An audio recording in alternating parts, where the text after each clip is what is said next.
And IKEA is a hellscape. I mean, I don't like European things in America. And that's not racially motivated. I should say ethnically motivated, because it's not, they're white there for the most part.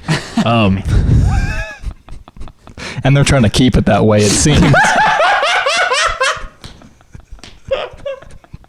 Europe is really racist. Yeah. Europe is really racist. And they have a worse immigration thing than we do. No. Like, it's real, like, immigration there. To go back to IKEA, like I said, I don't like European things in America. And IKEA is just trying to be that so hard. Like, that's what you go in there and they're like, you're in a different world now. Everything's a different language. We do things differently here. You can't afford the plane ticket to Sweden. You're not in the right tax bracket. But our furniture is. And that's what it is. I was like walking around because I know a lot about furniture. I was like, this is all, a lot of it's shit. It's all like low density press wood. It's like you put a cup on this that's a little wet. It like falls apart in a month. Like it's not good stuff. But you're going through and it's so weird watching people with shopping carts in a furniture store. It's here's the thing about anything European that comes to America. Truly, really anything that comes from anywhere else in the world that comes to America. This is the problem, is that they become American. And what I mean by that is that they become classless in the sense of, like, if someone from Sweden came here with Swedish pride, they're like, we're a Swedish family. It's like 2 generations, they'll just be a more American slobs. Like, that's all it takes. They do that, or they, like my uncle came from Sweden when he was 13. They joined like the CIA in like 10 years. Or something related to that. I'm not saying for sure, but... IKEA is just, when you walk in there, it's everywhere you look, everything is for sale. Everything is done. The marketing is done so precisely. Everything is put in a very specific pace. They have cart corrals everywhere and little totes for you. Just so if you're like, I'm just coming in to look today, and you see something, you have the ability to take it with you to the end.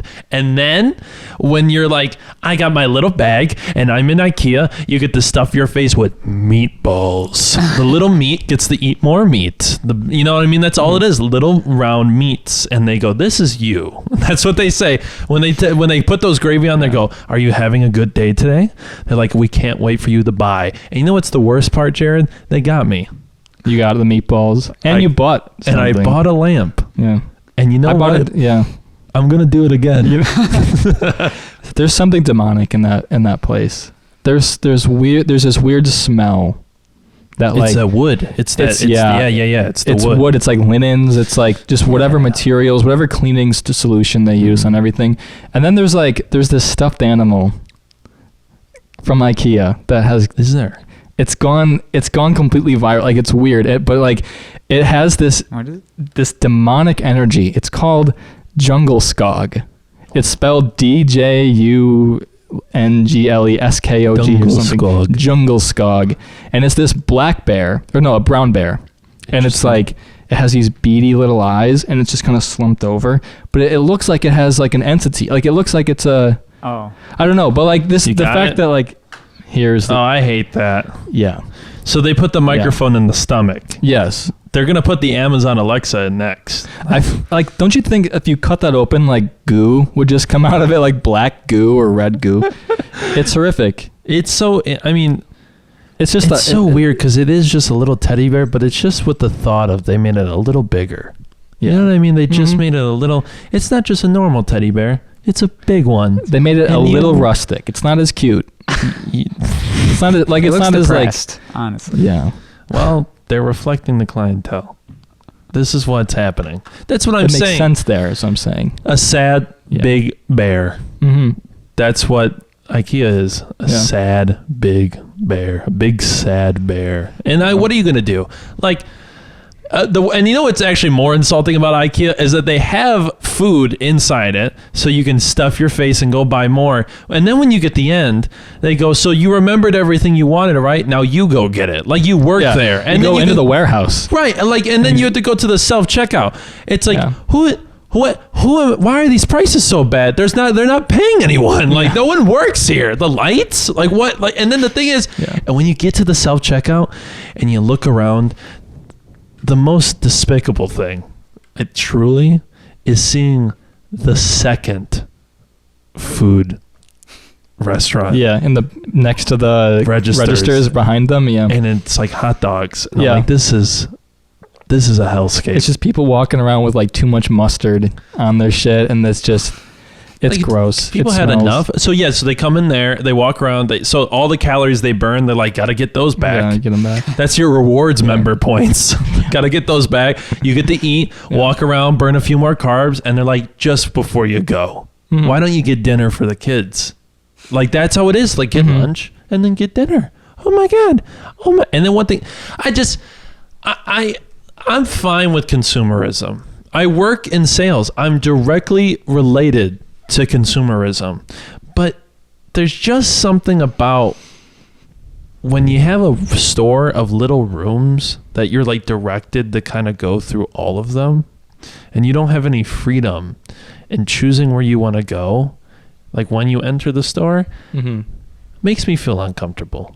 I don't like it. There was a lot of things that weren't available because, times are bad. Have nothing, But also it's like, don't they like, what is IKEA doing for Ukraine? They share the same colors. They do. They blue do and to a T. And that doesn't count. Yellow.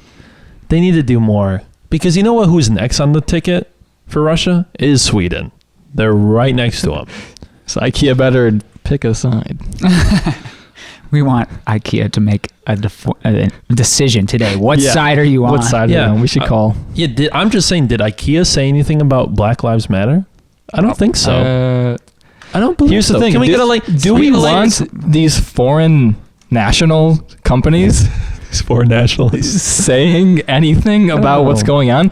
If anything, they're gloating about how much better their country is than ours by being here. Do you see here's the problem though? They get so close to saying things that are rather naughty when they start talking that way. They're like, yeah, our country's just so much better. It's like, what do you mean? They're like, oh, they did say as soon as you ask them about something. racial statistics. Here's the thing. They're talking about we need to take a stand against racial injustice. Like all of Sweden is white. Like they didn't have to, they didn't think about it until they made a company here, until they built a warehouse here. Like it wasn't even on the ticket. They're like, what? They're like, there's other, wait a minute. Are you saying? Yeah, whenever anybody is like, we need to be more like those Scandinavian countries because they figured it out. Like they know how to have an equitable society. It's like those countries weren't founded on slavery. Those countries don't have like a melting pot of like resentment between like races and ethnicities and cultures. It's a lot harder to do that when you have that, and easier to do the other thing when you don't have that. They are better than us. But they did. Right. They were Vikings, right? They came and fucked people up. Oh yeah. So they did build their countries with slavery, but it's a different time. But like on white slaves, probably. Yeah. Some Celtic. They probably went to Africa at some point. Okay. They did not go to Africa. They didn't. Okay. I don't know. Oh no, some other. Let's European not talk countries. about the Vikings anymore. I'm gonna move this plant real fast because it keeps touching your head, and it's bothering me. Like every time you move, these little leaves like. I can't believe you just said the Vikings went to Africa. I don't know if they did. Who knows if the Vikings went to Africa? How would you even learn that? It's like one of the funniest things I've ever said on this.